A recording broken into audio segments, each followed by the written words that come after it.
পরিমণি শেখ সাদী একই রুমে আছে, একই বিছনায়।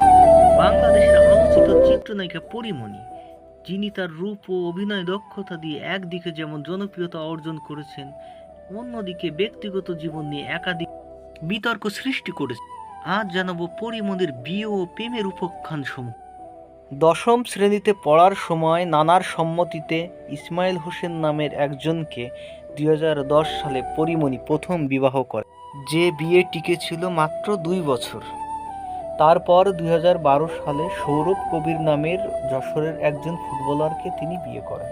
সেই বিয়ের মেয়াদকালও ছিল 2 বছর। তারপর পরীমণি সাভারে চলে আসেন এবং সেখান থেকেই তার চলচ্চিত্র অঙ্গনে যাত্রা শুরু হয়।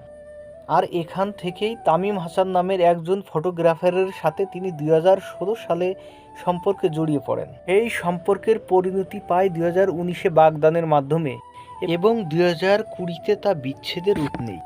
সবচেয়ে বিস্ময়করভাবে চতুর্থ বিয়ে করেন তিনি কামরুজ্জামান রনি নামের একজন সহকারী পরিচালককে মাত্র 3 টাকা দেনমোহরে।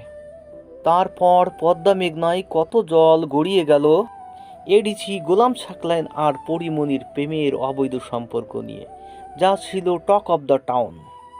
এরপর বোধহয় পরীমণি স্থায়ী হতে চেয়েছিলেন শরীফুল রাজকে পঞ্চম বিয়ে করার মাধ্যমে, আর এই ঘরেই জন্ম নেয় পরীমণির একমাত্র পুত্র সন্তান।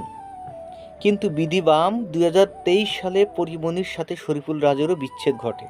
শরীফুল রাজের সাথে বিচ্ছেদের পর পরীমণি জড়িয়ে পড়েন তরুণ সঙ্গীত শিল্পী শেখ সাদীর সাথে। শেখ সাদীর সাথে পরীমণির যে কি সম্পর্ক সেটা পরীমণির বাড়ির কাজের মেয়ে থেকেই জেনে যাচ্ছে।